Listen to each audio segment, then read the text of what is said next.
अचानक लगभग रात को 8 बजे एक फ़ोन की घंटी घनघनाती है और उस घंटी पर जब फ़ोन पिक किया जाता है तो एक आवाज़ आती है कि जिस फ़ोन का इंतज़ार था वो शहीद हो गए हैं। जी हाँ, नीलम के साथ ऐसा ही हुआ जिससे वो प्रेम करती थी और उनकी शादी होने वाली थी और 15 दिन पहले उन्हें पता चलता है कि एक आतंकवादी हमले के अंदर उनके पति शहीद हो गए। वो अटूट बंधन जिसके साथ फेरे लेने के इंतज़ार में सिर्फ 15 दिन बाकी थे, वो सेज, वो डोली, वो मंडप, 15 दिन के इंतज़ार के अंदर मौत का सन्नाटा पसर जाता है। चलिए सीधे लिए चलते हैं नीलम जी के पास, जहाँ पे हमारी संवाददाता जून मेसी उनसे बात करेंगे।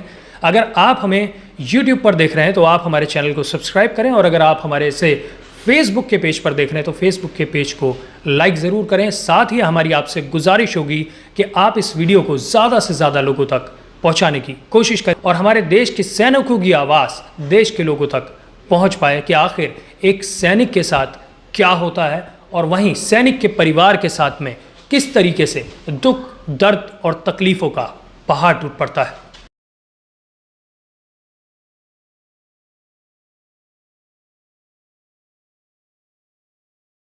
मैं जिससे प्यार करती थी, बहुत सालों से हमारा रिलेशन था और एंड पे हमने डिसाइड किया कि हम शादी करेंगे। तो फ़ोन लग नहीं रहा था, बड़ी परेशान हुई। बाद में मुझे शाम तक पता चला कि वो तो शहीद हो गए। सीमा में सुरक्षा बल जो तैनात रहते हैं, जिसकी वजह से आप और हम सुरक्षित रहते हैं, और उनको जब शहीद हो जाते हैं तो देशवासियों को लगता है कि शहीद हो गया है, लेकिन उनको अभी तक शहीदों की दर्जा नहीं मिले। ये तो अर्धसैनिकों की मांग है और उनके साथ सपोर्ट करने के लिए हमारे साथ में है नीलम जी। आपके घर में भी कभी ऐसे कोई हादसा हुआ होगा, आज वही कहानी लेके हम आपके पास आए हैं। सुनिए इनकी दर्द भरी कहानी, जब आपकी बेटी या आपकी बहन जब मेहंदी से हाथों को रंगने से पहले ही वो हाथ सूना हो जाते हैं। घर में बारात आने से पहले जब तिरंगा में लिपट के वो जवान घर आते हैं तो कैसा लगता है, दर्द भरी कहानी हम लोग सुनेंगे। हमारे साथ नीलम जी है। नीलम जी, क्या कहना चाहते हैं? आज आप अर्धसैनिक वालों की सपोर्ट करते हैं फेसबुक के जरिए, जैसे आपने बताया है। आप दर्शकों को बताइए कि पूरा कहानी क्या हुआ और किस वजह से आज आप अर्धसैनिक बलों को इतना सपोर्ट करते हैं। मैं जिससे प्यार करती थी, बहुत सालों से हमारा रिलेशन था और एंड पे हमने डिसाइड किया कि हम शादी करेंगे और उन्होंने कहा कि लाइफ का कुछ भरोसा नहीं है। सो शादी हमारी तय हो गई, छुट्टी भी उनकी सैंक्शन हो गई थी, आने वाले थे। 15 दिन रहते थे शादी को। मैं बहुत खुश थी, सारी शॉपिंग कर रही थी, सारी कहाँ से मेहंदी लगानी है, किस होटल में करनी है शादी, कौन से कलर का ड्रेस पहनना है। रेड कलर मेरा बहुत फेवरेट है। उन्होंने मेरे लिए वो सूट भी खरीदे थे। बस आप अपने आप को संभालिए। सो मैं जब वो 15 दिन सिर्फ रहते थे शादी को, सुबह मैंने उठ के फ़ोन मिलाया तो फ़ोन लग नहीं रहा था, बड़ी परेशान हुई। बाद में मुझे शाम तक पता चला कि वो तो शहीद हो गए। मैं इतनी पागल हो गई कि अभी मैं 2 साल से चलने फिरने लगी हूँ। मैं बिल्कुल टोटली बेड पे थी। क्या हो गया था आपका? पूरी मैं गुमसुम रहती थी, किसी से बात नहीं करना, रूम में बंद अपने आप को कर लिया था। कितने साल हो गए ये होते हुए? काफ़ी साल हो गए। काफ़ी साल हो गए। काफ़ी साल हो गए। छत्तीसगढ़ में बहुत बड़ा हादसा हुआ था, बहुत सारे एक साथ सैनिक गए थे, बहुत सारे गए थे, 1-2 नहीं, बहुत सारे गए थे। सो उसके बाद मैं चुपचाप अपने घर में बंद, किसी से बात नहीं करना, कुछ नहीं। अभी 2 साल से मैं वापस उठ के इसलिए चली क्योंकि वो मुझे बताते थे, नीलम देश के जवान बहुत परेशान हैं, कुछ तो डिपार्टमेंट की तरफ से, कुछ सरकार की तरफ से।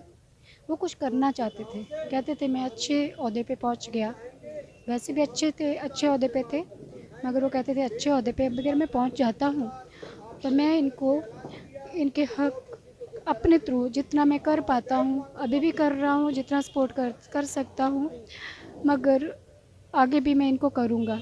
मगर जब वो शहीद हो गए, मेरी फ्रेंड्स ने मुझे बोला कि तुम गुमसुम क्यों बैठी हो घर के अंदर, इनके लिए अगर करना है ना, तो मैं सच में तुम उसी के लिए ही अपना लाइफ देना चाहती हो, तो फिर तुम कुछ करो इनके लिए।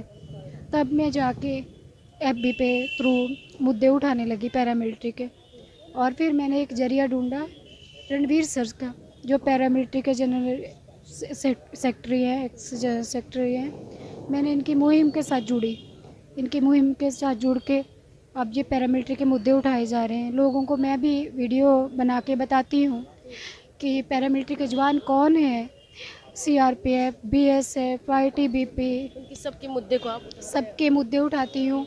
और सरकार से भी वीडियो बना करके भी अपील करती हूँ कि कम से कम जो टुकड़ों में आ रहे हैं, जिनकी हम लोगों ने शक्लें तक नहीं देखी है, मगर कम से कम उनका इतना तो आप सबसे पहले तो आप रोइए मत मैडम, आप हम समझ सकते हैं आपका दुख। कम से कम आप उनका तो सोचिए, जो शहीद हो के आ रहे हैं यहाँ पे, उनको पेंशन नहीं है, उनको शहीद का दर्जा नहीं है, उनकी फेस तक नहीं घर वाले देख पाते हैं, उनको 1 रैंक 1 पेंशन नहीं है, उनकी ओल्ड पेंशन स्कीम जो है उनकी डिमांड है, उनको क्यों नहीं दी जाती। सेना की तरह उनको जब सेना की तरह सारा काम करते हैं, हम नहीं कहते सेना बड़े भाई है, कम से कम उनको सेना की नहीं मिलाना ना मिलाए, मगर कम से कम उनको सुविधाएं तो दे दें। जो हकदार है, जो गोली खाने के लिए सिर्फ बचे हैं, वो बम में ब्लास्ट होने के लिए बचे हैं, अगर उनको पेंशन नहीं है, शहीद का दर्जा नहीं है, तो फिर किस लिए? वो सिर्फ गोलियां खाने के लिए तो वहाँ नहीं है। अरे हम लोगों की तरफ देखो, हम लोगों ने तो उनकी शक्लें तक नहीं देखी, घर से इतने शौक से भेजा हम लोगों ने, इतने शौक से भेजा हम लोगों ने उनको, घर से जाते हुए ट्रेनों में छोड़ा, बुक्के जैसे दे के बेचते हैं, चीज़ें बना बना के बेचते हैं, ये खाना वो खाना, कितने प्यार से बेचते हैं। आपकी जैसे तो ऐसे बहुत सारी लड़कियां होगा हमारे देश में, बहुत सारी बहनें होंगे, बहुत सारी सबकी बेटी भी होंगे, तो मैडम ऐसी परिस्थिति से गुजर रहे होंगे वो लोग, बहुत सारी लड़कियां गुजर रहे होंगे। तो मैं आपको बताऊं बड़ी बात, कई तो लड़कियों ने सुसाइड तक कर लिए, कईयों की बीवियां, आपने पीछे देख 2 केस देखे होंगे, सैनिक शहीद हुआ, 2 महीने बाद बीवी ने भी सुसाइड कर लिया। तो ये सब होता है, मगर उनको आपके सामने कोई दर्जा नहीं, कुछ नहीं। मैडम जिस वक्त आपको वो न्यूज़ मिला, उस वक्त आपके परिवार और आप क्या महसूस करें? क्योंकि मैं इसलिए आपको रुलाना नहीं चाहती हूँ, ना आपको मैं दिल में ठेस पहुँचाना लेकिन मैडम मैं दिल उस जनता तक उस आवाज़ को पहुँचाना चाहती हूँ कि ऐसे दशा में भी लोग गुजरते हैं, और आप उन परिवारों के लिए क्या कहना चाहते हैं जिसकी कंडीशन आपकी जैसे परिवारों को या आपकी जैसे प्रॉब्लम फेस करते हुए गए हैं? मैम आप जो कह रहे हो ना किस टाइप की कंडीशन, तो आप यहाँ से हिसाब लगा लीजिए कि मैं 2-2.5 साल से चलने लगी हूँ, उसके अलावा मैं बेड पे थी, मैं बिल्कुल बाहर का सूरज तक भी देखती ही नहीं थी, बिल्कुल। अभी भी कई बार डिप्रेशन में चली जाती, मैं हफ्ता भर बाहर रूम से नहीं निकलती। उन जो आपको दर्शक देख रहे हैं उनके लिए क्या मैसेज है? जैसे जिस परिस्थिति से आप गुजरे, ऐसे परिस्थिति कोई भी बेटी गुजर रहे होंगे, शायद आपसे भी बुरी कंडीशन में होंगे या जीना नहीं सीख रहे, जैसे आपको एक उम्मीद मिल गया कि आप इनके लोग की आवाज़ को उठाएंगे, तो उनके लिए क्या मैसेज है? उनको क्या करना चाहिए? मैं सिर्फ उन लोगों के लिए एक ही मैसेज देना चाहती हूँ, प्लीज़ देखिए, जानिए, अपने इंटरनेट खोलिए, गूगल खोलिए, जानिए पैरामिलिट्री फोर्स क्या है। देखो आर्मी को तो सारी सुविधाएं हैं, मगर जिन सैनिकों को सुविधाएं नहीं है पैरामिलिट्री को, उनके लिए आवाज़ बनी है। अपनी फेसबुक के थ्रू ही चाहे उनकी एक पोस्ट डालिए, सरकार को डालिए कि भाई प्लीज़ इनको पैरामिलिट्री के जवानों को पेंशन, शहीद का दर्जा, सारी जनता से मेरी अपील है, अपनी फेसबुक पे डालिए एक पोस्ट कि सारे पैरामिलिट्री फोर्स के जवानों को हक दिए जाए, उनकी फैमिलियों का, मेरी जैसी लड़कियों का सोचा जाए, जिनके होने वाले जो हस्बैंड हैं, जो शादियां होने वाले, एक सपने टूट गए हैं, सब कुछ, तो सारी जनता भी एक पोस्ट डालेगी ना, तो देखो मोदी सरकार तक पहुंचेगी। तो हमारी प्लीज़ जनता हेल्प करे। ये पैरामिलिट्री के जवान है, मैं एक बार फिर बता दूं, CRPF, BSF, ITBP, SSB, CISF, Assam rifle, इन जवान, ये हैं जवान जो पुलवामा में शहीद हुए थे, वो आर्मी के नहीं थे, लोगों को यही गलतफहमी है, वो सीआरपीएफ के पैरामिलिट्री के जवान थे, और जो शहीद हो चुके हैं पैरामिलिट्री के जवान पुलवामा में भी, उनको ये चीज़ जनता को जाननी होगी कि उनको पेंशन का, शहीद का दर्जा नहीं है, कुछ नहीं है, वो खाली ब्लास्ट में उड़ गए, 1-1 किलो मांस आया है सिर्फ घरों में, किसी ने शक्ल तक नहीं देखी।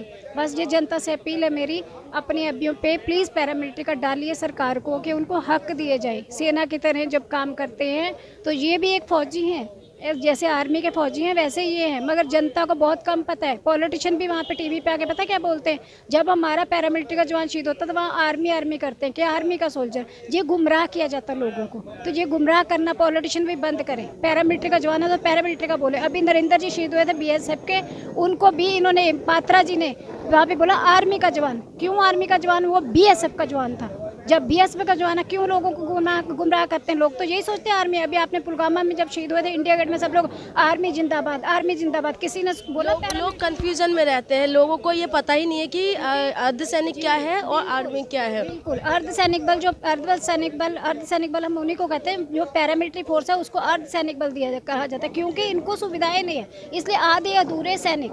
ठीक है, सो नेट पे गूगल पे सर्च मारो पैरामिलिट्री फोर्स क्या है। ये पैरामिलिट्री फोर्स, सैनिक जब भी शहीद होते हैं ना, तो उसका नाम लेके गूगल पे सर्च करो, आज कौन सा सैनिक शहीद हुआ, फोर्स का चेक करो। यहाँ पे शोल्डर पे लिखा होता है BSF, CRPF, आर्मी का अलग, आर्मी का भी लिखा हो, सबका लिखा होता है। तो ये चीज़ लोगों को बहुत जानना बहुत ज़रूरी है कि पैरामिलिट्री का जवान है जो शहीद हो रहे, छत्तीसगढ़ में, कश्मीर में, झारखंड के जंगलों में बैठे 6 महीने तक नेटवर्क नहीं मिलता वहाँ पे, हम लोगों की बात तक नहीं होती थी 6 महीने। हम लोग आस में लगे रहते थे कब आएगा, कब बात होगी, कब हम शक्ल देखेंगे। क्योंकि घर में कोई डेथ हो जाती है ना, ITBP का जवान 18,000 फीट पे बर्फ पे ऊपर दब जाते हैं, बर्फ के अंदर, बर्फ का जब तूफान आता है। ठीक है, मगर किसी को घर पे डेथ हो जाती है, किसी को कोई पता भी नहीं चलता कि कब डेथ हो, क्योंकि वो 3-3 महीने के लिए ऊपर बैठे हुए हैं। वहाँ कोई सुविधा नहीं है बात करने की, कुछ नहीं। और जब घर पे आते हैं तब उनको जाके, नीचे आते हैं जब 18,000 फीट पे, तब उनको जाके पता चलता है कि हमारे घर में ये डेथ हो गई। तो आपका उस, जब सडनली आपके साथ वो हादसा हुआ, उसके बाद से आप फिर इन्हीं के साथ, आप 2 साल, आप जैसे बता रहे 2 साल के बाद से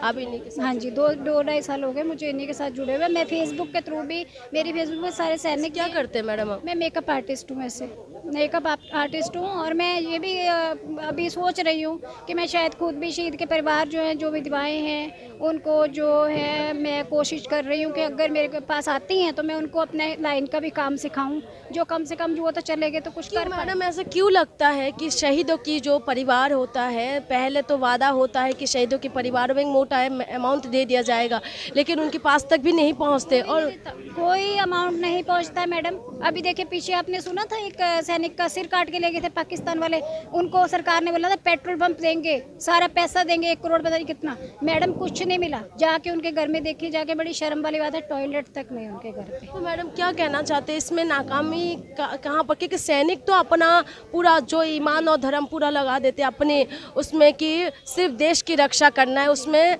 किसी को नहीं देखते, क्योंकि गोली किसी धर्म, किसी इंसानों को देख के नहीं आते। लेकिन अभी देश में धर्मों को लेकर राजनीति होता है, हर चीज़ में सैनिकों की जो शहादत के ऊपर भी राजनीति चलने लग जाते हैं, जबकि नहीं होना चाहिए। क्या कहना चाहते हैं आप? मैडम ये जो है ना, जितने भी ये अभी पहले भी देखो, मोदी जी ने भी, इवन हम पैरामिलिट्री के जवानों के ऊपर ही इस गवर्नमेंट में आए, क्योंकि इन्होंने हर जगह रैलियां करी, हर जगह इन्होंने खुद अपने मुंह से बोला, मैं अगर इस सरकार हमारी बनती है तो हम सीधे इनको पैरामिलिट्री के जवानों को सारी सुविधाएं देंगे। अब फिर से वही सिर्फ देश के जवानों पे राजनीति, पुलवामा वाला कांड हो गया, जहाँ करवा दिया जहाँ हो गया। मैं तो खुले में बोलती हूँ, मुझे किसी का डर नहीं। ठीक है, ये सिर्फ सैनिक चढ़े हैं, राजनीति की बलि का बकरा बने हैं। ठीक है, ये शहीद करवाए गए हैं, ये बलि का बकरा बने, ये इलेक्शनों के बलि का बकरा बने हुए हैं ये हमारे जो पुलवामा शहीद हुए सैनिक। ठीक है, ये सच्चाई है। इलेक्शन आने थे, उधर जनता का वो हमदर्दी बटोरनी थी, सैनिकों को शहीद करवा दिया गया। मैं खुले में बोलती हूँ, मुझे किसी की गोली का डर नहीं,